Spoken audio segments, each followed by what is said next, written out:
Yes, I am still one of those people who uses a paper calendar to help keep track of my schedule.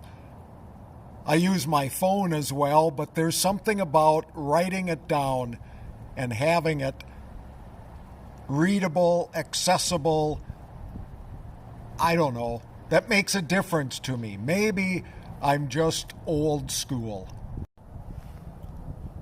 The cover of this calendar, which goes for about 2 years, I purchased it not because of the cover, but because it was relatively inexpensive on Amazon. But I wonder as I look at the cover, living my best life. Well, is it in June of 2021 or June of 2023 or somewhere in between? What does this phrase, living my best life, mean? And how do you define best? Is it in relationship to worst? Is it in relationship to mediocre? What do we do to measure best? In August of last year, I bought this watch, but it's more than a watch. It's a fitness tracker. Many of us have these devices. They measure steps and heart rate and activity levels. I bought it as a way to help measure my progress as I trained for the Tuscobia Winter Ultra. I can't show it because I'm recording on my phone, but there's this great app on my phone which then gives you all the data that comes off the phone. And one of those, the steps for the day, it gets kind of informational, but after a while for myself, it became almost obsessive to get the little check marks, to get the little badges and awards that said, you did it for a long time, you made your goal for the day and for the week. And is that part of living my best life if I achieve goals and they can be measured? This is the third part of a 4-part series looking at the wisdom literature in the Hebrew book of Ecclesiastes. I share with you today some verses from various chapters. The chapters will be chapter 2, chapter 5, and chapter 8. I made great works. I built houses and planted vineyards for myself.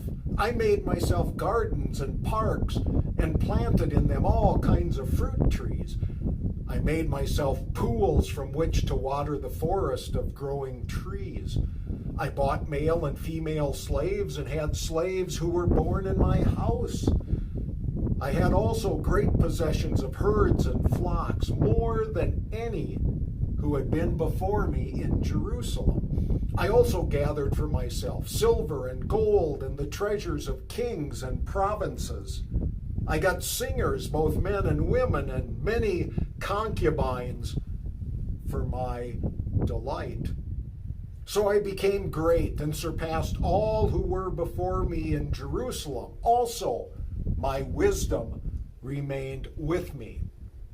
Then I considered all that my hands had done, and the toil I had expended in doing it, and behold, all was vanity, and a striving after wind, and there was nothing to be gained under the sun. And from chapter 8, then I saw all the work of God, that man cannot find out the work that is done under the sun. However much man may toil in seeking, he will not find it out. Even though a wise man claims to know, he cannot find it out.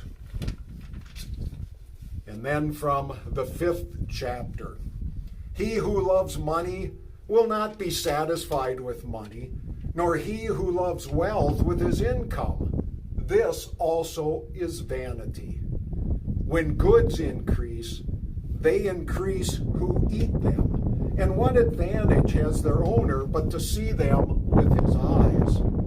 Sweet Sweet is the sleep of a laborer, whether he eats little or much, but the full stomach of the rich will not let him sleep.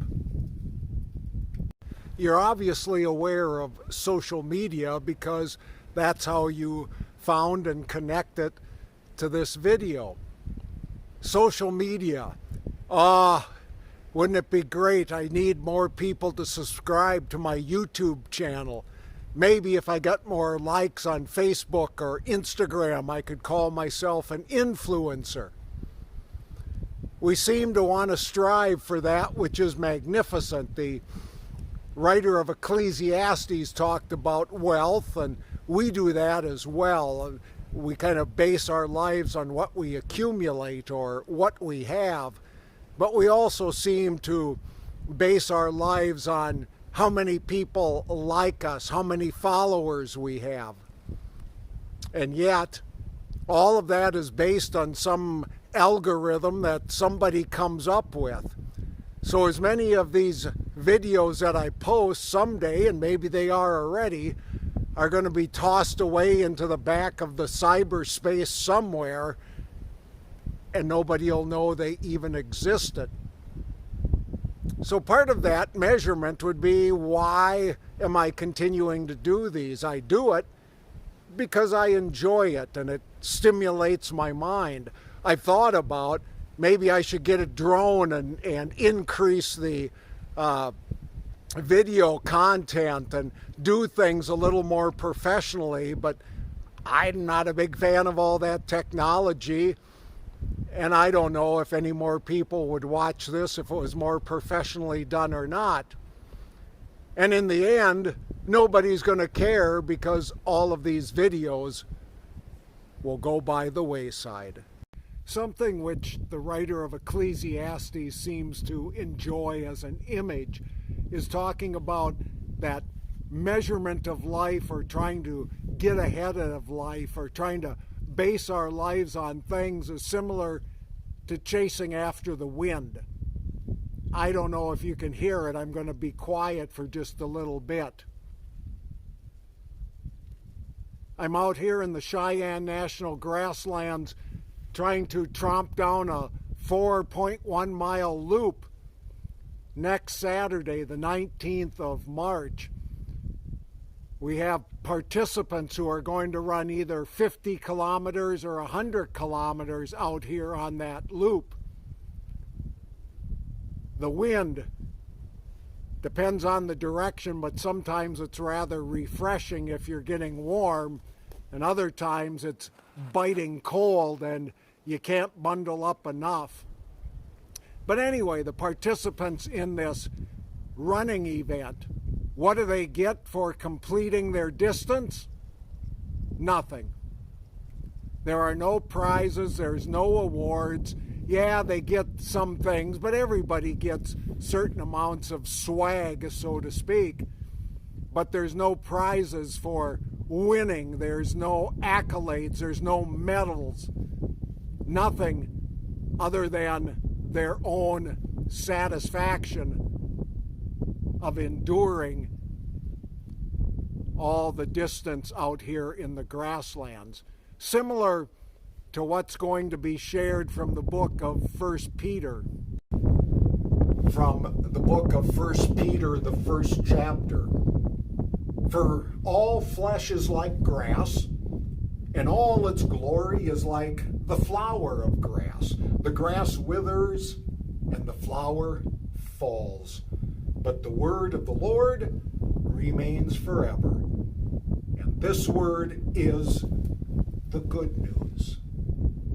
So all the prizes, all the accolades, all the medals, all the stuff we try to accumulate fades away, because in many ways, who really cares other than ourselves? But what endures is the fact that God loves us, gives us life, and hopefully we find satisfaction in each day, in each opportunity that is presented to us. I've made it home from the grasslands. So I stop and think, well, did I achieve anything today? Did I live my best life today? How do I measure that? I measure it by the fact that I'm satisfied. I enjoyed the outside. I felt the wind. I saw some deer. And I produced a video. Is it a great video? Is it going to get accolades and likes and make me an influencer? No. But I did the best I could with what I had today and enjoyed it. To me, that's a measurement. I think that's part of what Ecclesiastes is saying as well. It's not so much the accumulation of things. I don't think there's anything wrong with stuff, and I don't think Ecclesiastes says that either. But I don't need that to measure my life. But I speak for myself. And if nothing else, I hope this video will stimulate a little thought and a little reflection in your own life. And as always, thank you for watching.